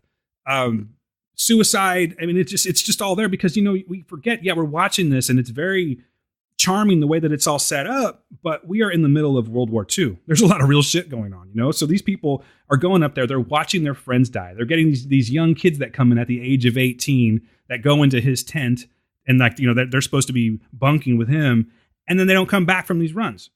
And not only is this stressing him out, and I'm talking about Yossarian, who's played by Christopher Abbott. Dude is just solid. He's like he stands out in this, man, like so much. Emmy worthy, I would say that. I don't know if he's even going to be nominated for it, but he's definitely turns in an Emmy worthy performance. But to watch his gradual breakdown towards the end and why he's thrown in these situations, like how he gets there, you know what I mean? Like how close he is to being out, and then what happens to him to get back in again. What's his name? Kyle Chandler, who plays Colonel Cathcart, is the guy that wants to try and improve. He's really trying to impress George Clooney. And George Clooney's just an asshole. He's an asshole among assholes. And it just so happens that Christopher Abbott, or Yossarian, is actually sleeping with his wife, who's played by our friend Julianne Emery. Anyway, the way that Kyle Chandler's character tries to like get into the good graces of George Clooney's character is by he like elevates the mission. So you go from, we were at 7 missions. Well, now we're at 15. Now we're at 30. Now it goes up to like 55. It's fucking crazy. So this is really, really messing with Yossarian. And again, you watch this gradual breakdown. If you watch the very first scene of it, you're going to see it's like a foreshadowing thing. So you're going to see what happens, and you're going to see how he gets there. That's about all I'm going to say with it. I think this is an excellent series. I think that everyone should watch this. If you have Hulu, this is seriously one of the better shows on Hulu right now. It is just so goddamn good. That's Catch-22. I'm going to go ahead and rate it. I am going to give this one 3.5 out of 5 dead youths. I can't think of anything. There's a lot of shit in this one, and there's certain things I don't want to give away. But that's what I'm giving it. What else you been watching, brother? So I started watching yesterday, and I thought I was just going to start watching it, but I ended up finishing it. I was actually surprised. Bonding on Netflix. Bonding is about a New York City grad student moonlighting as a dominatrix, and she enlists her gay best friend from high school to be her assistant. They have history, lots of it. They were best friends in high school, but they also had a moment where they went a little bit further. That friendship has kept them together. Now we have the character of, and by the way, she's played by Zoe Levin. Her name is Tiff in the show. She's now basically trying to, you know, get some extra funds, and she decides that she can really break into this by going into the bondage, the dominatrix business. And what's so funny about this is not so much what they're doing, but the characters that, what do you call them? They're kink patrons. There's one guy who likes to be peed on. There's a very, you know how like some submissives? Submissive, but I'm talking about there's just different, like, okay, there's this one other guy, his wife hires them to tickle him. She can't do that because she can't look at him that way. In fact, when she does, she gets disgusted by the sounds that he makes and the way that he looks, and she starts getting really, really pissed off because that's not something that she's into. So she's got all this rage. So at one point, Pete, her buddy, decides, well, like, you want to like take your rage out on me? And that becomes a whole funny thing. So now now they're both getting hired. One's doing the tickling and one's basically taking punches to the face. Hilarious. You got to give credit where credit's due. There is just something about a good splooge scene in the movies, in a good comedy. Let's go with Something About Mary. Something of that caliber. There's one of those in here. It's really funny. It's right up at the first episode. And you know what? This is just a very smart comedy. I mean, it kind of drags at some points, but there's only half-hour episodes, and they go by so fast. I think what did I watch yesterday? I watched 7 episodes, like just straight through, and I found it really funny. But the guy that stands out in this is, of course, the character Pete, played by Brendan Scannell. Something about him, I just think you're going to like this show, Steve. So if you check it out, let me know what you think. But I think Pete steals the show. That's Bonding on Netflix? Bonding on Netflix, yes. You know what's funny? Speaking of a splooge scene, you know what I didn't even tell you that I saw this week? Long Shot. Great splooge scene in that, too. Oh, yeah? Well, then Yeah. I'll have to check it out because you know I'm a fan of the splooge scenes. Yes, Seth Rogen is a beast in that movie too. When did you go see that? I saw that last weekend. Oh, dog, I should have went with you. I didn't know. It Anyway. was so good. But anyway, so that's Bonding on Netflix. I will definitely check it out. You have been in a pervy mood, so I get why you watched that. What else you been watching? I'm going to give that one, by the way. I'm going to give it, 3 out of 5 cat of 9 tails. Oh, I know what that means. Okay. You dirty dog, you. Yeah. Also supposedly the thing they whipped Jesus with. I'm not going to go there. Yeah, exactly. What else you been watching, Kung Fu Fighter? Yeah, man. Okay, so this one right here was by request. On Pop Culture Leftovers last week, I was challenged to watch something. I was told, you need to watch this. I was sent a link. Brian told me, dude, watch this. If you don't talk about this, I'm going to be upset. And you know what? I said, fair enough. I'll check it out. Didn't know how long it was going to be. And quite honestly, when I saw the poster for it, I'm like, oh, snap. What am I getting myself into here? Turns out it's only a half an hour long. And it is literally one of the funnest half hours. No, make that 2 of the funnest half hours because I watched it back to back that I have experienced. You know what, Steve? It was a full hour of fun is what I'm saying, buddy. And it was good shit. Kung Fury. Now, we talked before, so I know that you really hadn't heard of this or you haven't seen anything on this one, right? Yeah, I haven't seen. I've never heard of this. All right, so Kung Fury is a 2015 English language Swedish martial arts comedy short, written and directed by David Sandberg, and it pays homage to the 1980s martial arts and police action films. Just bad uses of CGI. Some of the craziest characters. Thor makes an appearance in this, guys, but not Marvel's Thor. It is, this is one where it's like, I'm glad he told me nothing about it, so I want to be very careful with what I tell you. I will tell you that you have to stop right now, pause this shit, go on YouTube. You can watch the whole thing right there. It is fucking amazing. It got crowdfunded through Kickstarter back in December 2013 through January 2014. It reached the pledges of $630,000 when they were asking for $200,000. Their goal was to do $1 million. And I think that they finally, I don't know if they got the full $1 million or not, if it was just the $630,000 that they did. But this guy, David Sandberg, makes this movie. It's about a cop or an ex-cop. He's one of those, I'm a cop, those kind of movies. And he now goes by the name of Kung Fury because one fateful night, Stevie was chasing down a samurai master, a kung fu master, as you do when you're on the streets of New York or wherever they're from. And actually, no, it wasn't New York because it was in Sweden. But he gets the bad guy. But right before he's about to make his big move, what ends up happening is he gets struck by lightning, Steve, and he gets bit by a cobra. That shit will... That's what I'm talking about. Like, put it this way, guys. If I explain this movie any further, you're going to be like, why would I watch this stupid shit? Just trust me on this, okay? I think that you know that I have tried to always... Like, I don't really down talk a lot of things because mostly I try to bring things to the show that I think you'll like versus shit that I saw that I don't think that you... That's why I always give higher ratings because I don't want to bother with the shit that you don't like. I want to show you things that you will like. This is one of those things. It even has an appearance from David Hasselhoff. Everyone has an appearance with David Hasselhoff, so don't get too excited about that. But just so you understand, this movie has a sequel. It just got greenlit, and it's going to star Arnold Schwarzenegger, Michael Fassbender. It's going to star David Hasselhoff again as the Hoff 9000, and you figure out what that is. And who else is in it, man? I'm just doing this off the top of my head. But there's also someone else, a very, very pretty woman. I can't think of her name right now. But they're greenlighting this. It's going to be coming out. It's probably going to be out in like a year's time. I'm so glad that I knew. Thank you, Brian. Thank you for turning me on to this, dude. Because I really just, when I first saw it, I'm like, this is fucking ridiculous. I don't think I'm going to get through it. And I was glued to the screen for a whole hour. Like I said, I watched it twice. So I feel like I'm just getting hip to something that's been around. All the hipsters knew about it. I didn't. Guess what, Steve? I'm a hipster now. I'm trying to turn you on to it so you can be in the club too. So check it out. Kung Fury. I am going to give this movie... Oh, man. I know I'm going high with this one, but you have to understand the campiness of it and just for what it is. I'm giving this movie 4.5 out of 5. Jesus. Remember, this is for what it is. I think you'll understand where I'm coming from. Okay. You guys are bright people. Okay? So if you go, that wasn't the coolest thing you've ever seen. If you send me an email and be like, yeah, dumb shit, I know. But you get my point of why I said it. It's that why good. You said it's the greatest thing you've ever seen. Yeah, because it's different. It's like if you see someone fall and it's really funny. That was the greatest thing I've ever seen. That's what I'm getting at. This movie is... So you're saying it facetiously. I will say this. I've never seen anything like it. Okay. So for that alone, I'm giving this high marks.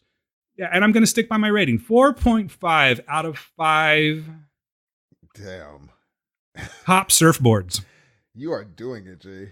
Yeah. Okay. Well, I'm you bet gonna your watch ass I'm doing it. I Hudson. am. And where is it at? Where do I watch? Where do we watch this? You can find this on YouTube. Now you can buy this. You can buy a Blu-ray if you go on Amazon. But if you simply go to YouTube and type in Kung Fury, I think it says like Kung Fury, the original movie, you'll get the whole thing. Like I said, it's 30 minutes.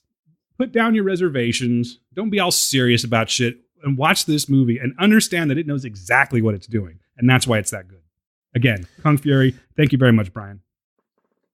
This leads us to our last review. You know what's funny about this review that we're about to talk about? What's that? I wasn't even knowing that it existed until you text me. And then now I'm seeing that it's like the biggest thing. It got a higher rating than the Game of Thrones finale. This is something that I've always been super interested in. So as soon as I saw the promo for it, I'm like, oh yeah, all day long. I was thinking that it was going to be very boring, but I was going to endure it because I want to see what happened. Okay. And what we're talking about, guys, is HBO's Chernobyl. Steve, where were you when you heard about Chernobyl? I was only 8 years old when it happened. Yeah, I was like, I didn't even Was realize. it real big on your radar is what I'm getting. Hell no. So the name sticks out. You kind of get the idea of what's going on, but you never really understood the magnitude of what was happening. You don't bite it. You don't got your teeth into it. This was the very first thing as a teenager that put it on my radar. Don't get me wrong. I saw things on the news, but like I said, I was still maturing, so a lot of these things didn't affect me. This was the very first one where I was like, oh, wow, there is some real shit going on in the world. And it's really bad. It scared me. It was the very first it's not natural disaster, but it was the very first disaster that just scared the living shit out of me. And it still does, man. I mean, it's you have to understand something, folks. Radiation doesn't just go away. I'm sure a lot of you, I'm telling you this stuff and you don't, you know what I'm saying? But some of you may not. Radiation doesn't go away. It's like when you get a sunburn. When you get a sunburn, yeah, you'll get burned, then it goes away, but only on the outside. You're still accumulating that radiation from the sun. That's why long-term exposure to UV rays and things like that, you're going to get skin cancer, melanomas. So think of the sun, just being out in the sun. But now let's relate it to Chernobyl. Back in April of 1986, there was a core meltdown. There was this huge explosion. A whoopsie, some would call it. One would call it a whoopsie. I know I would, Steve. I wonder if someone said, my bad, My bad. Did I do that? Whoops. Yeah. Wild, man. What happened? They have this huge explosion and they're immediately thinking, they're trying to play it off no, that wouldn't happen. That's ridiculous. That wouldn't happen. And all this time, it doesn't really matter what they're thinking because what's happening is happening. You can't stop this shit. There is now because the core exploded, there was graphite all over the place. Graphite contains the core, okay? And when they brought in firefighters to put out what they thought was just a fire, they have firefighters picking, I'm not going to break this down completely, but they have them picking up these strange pieces of graphite and looking at it. And then it foreshadows for a scene 5 minutes down the road where this shit is now just eaten through their hands. The amount of radiation that was in the air, I mean, it killed... And it did. It killed pretty much anyone within... Anything in its way. Anyone or anything, for that matter, in its way, within a certain radius, But the things that they didn't realize at the time is that you have all this cesium-137 that's in the air now. It's just floating around. It's in the ground. It's in the air. It's in the water. And I had mentioned this before. If you have Talk to them, Dan. School them. Yeah, if you have a normal amount of cesium-137... The half-life of this, folks, is around 30 years, to break it down. In other words, it is going to be half as powerful in 30 years, and it's still there. They're saying that the half-life is 5 to 10 times longer at Chernobyl. So we're talking 180 to 320 years just to get down to half of the radiation. It is no joke whatsoever. So when dealing with these kind of things, I'm not trying to give you guys this science lesson, but just understand that with Chernobyl, things are still going on. I was just reading an article about it yesterday, and it looks beautiful over there now. It's turned into a forest, basically, because no one's been there for 30 years. Still dangerous. It now has wildlife walking around. There are bears and shit walking around. They probably look like that bear in Annihilation, but I'm just saying there are bears walking around. There's one conversation in a helicopter. How many x-rays did he say it was the equivalent of? They were trying to say, oh, it's like the equivalent of a chest X-ray, but it was like the equivalent of like I don't remember the number. Checks yeah, like something crazy. It was, and I love how there was a main guy played by Stellan Skarsgård. He was kind of a chief under Gorbachev, right? And he was like, there is a thing where they're like, what's the reading? And he says this number, and Stellan looks and he says, what does that number mean? The thing all of us were thinking. What does that number mean? And I'm like, oh, I was thinking the same thing. And everything, the whole movie is, here's what, for me, what the show is. It can't be that bad. Yes, it is. It's worse. Mm-hmm. Okay, fine. It can't be this bad, though. Yes, it is. It's worse. Okay, fine. Now that we've got this covered, it can't be any worse than this. Yes, it is. Worse. And I love how they made it clear. They said, how do we stop this? And it says, nothing like this has happened ever on planet Earth. There is no protocol. Yeah. We are out of protocol. Yeah. What do you do when there's no protocol? Thank you. I was like, this is so incredible what we're watching right now.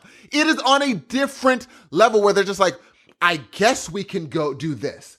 I guess we can try this. I guess, and it's just, and you could tell during the show, people let their, like, since this has never happened before, when people say, don't touch that person, you're like, yeah, that's probably not what they really mean. Yeah. Because they've never experienced anything like this. Be like, yeah, but I can hug them, right? But now in looking back, we're like, don't hug him. But in this moment, you're like, oh, he's still walking. He's fine. And it's like, no, you don't understand. And even there's a part where this nuclear physicist is like, the core exploded. Tell me how that's possible. He's like, I can't tell you how it's possible. He's like, well, then it didn't explode. And then later on, a guy was like, how does a core explode? And he says, I don't know, but that's what happened. No one knows how this is possible, but they don't, at a certain point, they throw it away. They're like, let's stop talking about that. It happened. The end. End of story. We'll worry about why it happened later, but it exploded.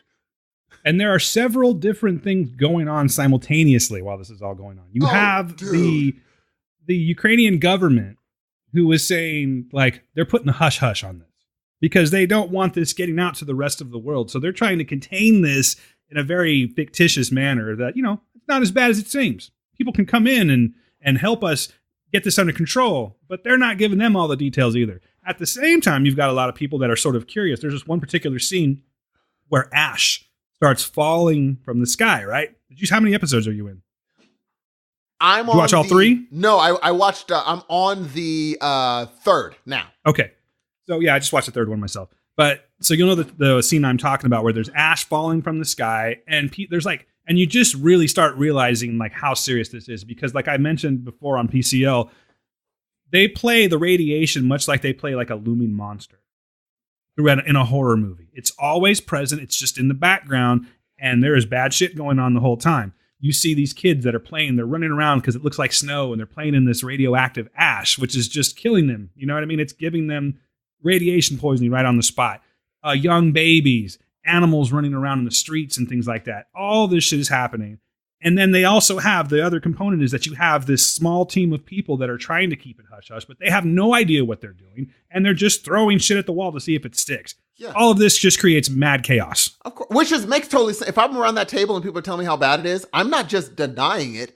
I'm in denial because that means I'm about to die. I'm in denial that it can be this bad. No freaking way is it this bad because otherwise I'm in danger. It's ridiculous to think this. And I'm just like, yeah, I would do this. I would be tempted to do the same thing, dude. And then there's a part where a guy's in a hotel and the lady's like, hey, are you here about that little issue we have? And he's like, yeah. And she said, anything to worry about? And right there, he makes the decision. I'm not going to say what he says, but right there, you could see the wheels turning in his brain because he could either do one thing or cause mass panic because that's what it would do. You're going to cause massive panic if you tell what's going to happen. And the decision he makes is, I'm not going to tell you what he makes, but it's a decision that it's tough. It's a tough one. It's an impossible one. What this movie also showed me is how much of a wimp I am because there's a part where people had to choose to offer their life for the life of millions. I'm not standing in that room, Dan. Oh, for sure. Not only that, but they're like stepping backwards. They're like, where's he going? I'm like, oh, the opposite direction of where all this is happening is where I'm going. Because I'm not that dude. The sense of duty, I will volunteer. I'm like, oh no, I was just getting up to dip. I'm not doing, this is not my thing. I thought this was Alcoholics Anonymous meeting. Bruh. I don't even know how I got into this room. Listen, and it's just such a good step-by-step move. And what I love is they made the poison a thing, a tangible monster. Yeah, like, that's what I'm getting at. Yeah. Yeah, it's a monster. He's like, imagine bullets. And he made it into a bullet. And then the guy literally perked up. He's like, okay, now I'm with you. I'm with you now. He made some astronomical. He's like, imagine 1 billion trillion bill. I was like, oh, Jesus. He's like, yeah. There's no getting away from it, is what he's saying. He's like, there's nothing. And they will shoot through you and you'll be leaking out. I'm like, that is such a devastating picture. He's like, and they're never going away. They're just going to be there ripping through you. I'm like, oh my God, dude. And folks, let me tell you what, if you're curious what happened to these people, I think they do a really fine job of playing what happened to the people that were like in the initial exposure.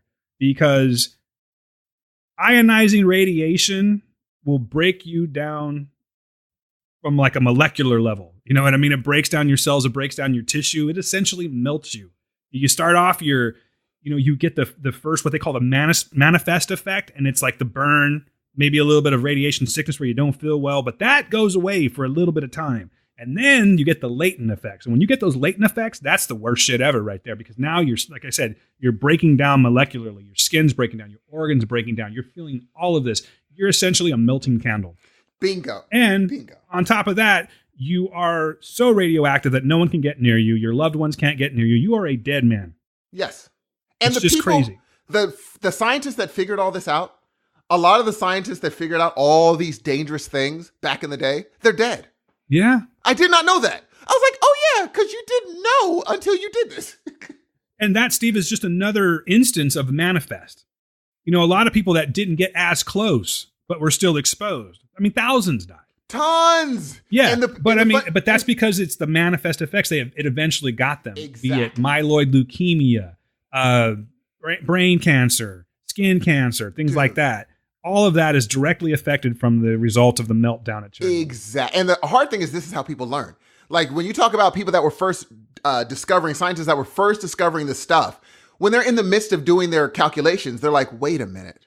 If my calculations are right, I shouldn't even be this close to this thing. Yeah, but it's too late. Yeah, you know, you're just like, late. oh, but they learned something, which makes a step further in science. And they're like, oh, if we wear this garb, it protects us from us. Then those scientists read and they're like, oh no.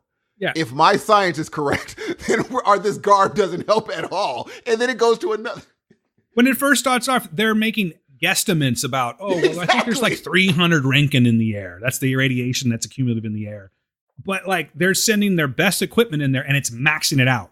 Maxing it. And I loved how the person read the paper. They're like, it says 300. He says, in my opinion, that's the max. And that's the only thing that to put that together. Right. For him to be like, oh, that's just the maxed out part of this equation. It's more than that. I'm willing to bet. I cannot wait. I can't really talk about everything because I have to watch the next episode, but I would recommend everyone watching this. Everyone watch it. Even if you think you know what happened. Right. It's very educational, but to see it from like that point of view really sinks it in.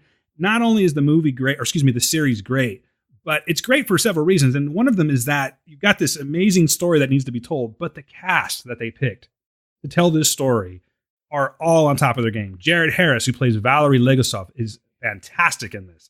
And you kind of see what happens to him in episode 1, but then you have to figure out how he gets to that point, which we haven't gotten there yet. And the other standout to me is Emily Watson, who plays Yulana Komyak, I believe it is. And she is from a different... Yeah, she's from an institution that...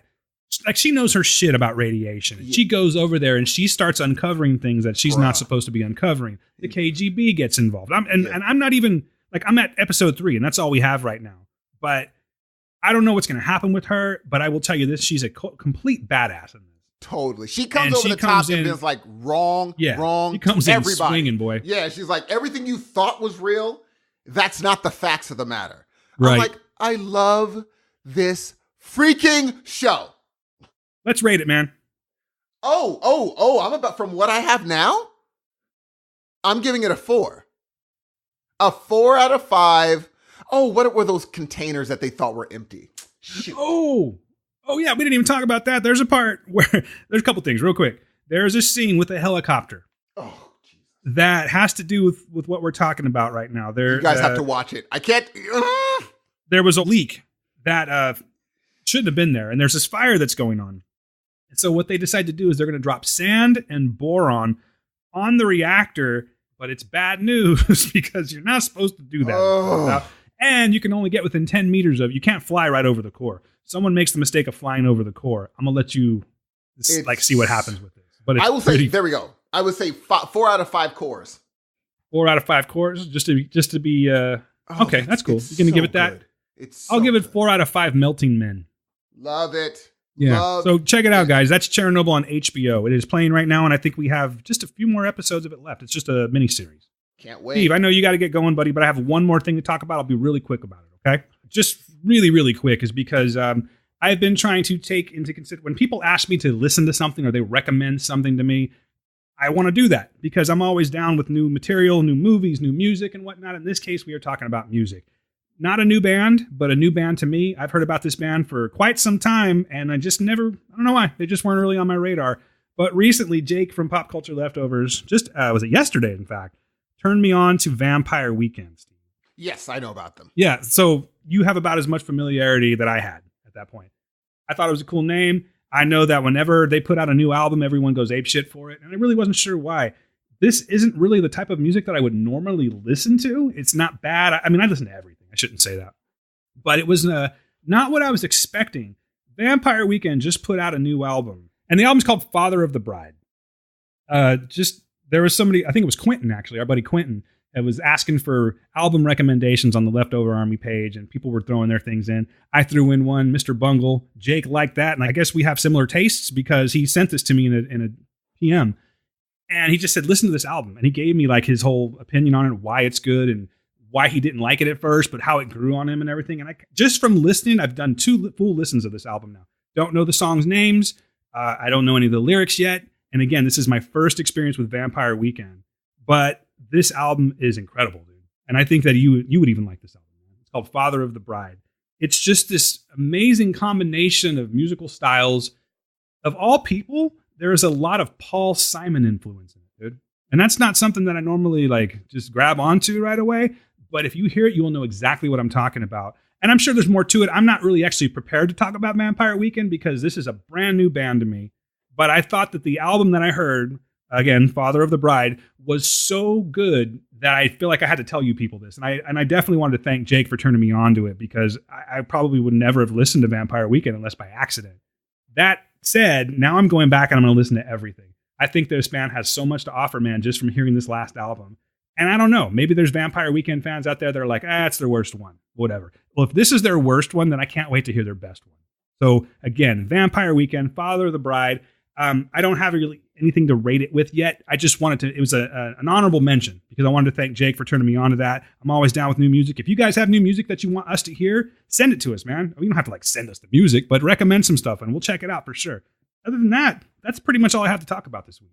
All right, ladies and gentlemen, that's Vampire Weekend. Check him out. Your boy is out of here. The next awesome, amazing voice you're going to hear is the man, Dan. Thank you again for listening. We love you guys so much. We will see you next week.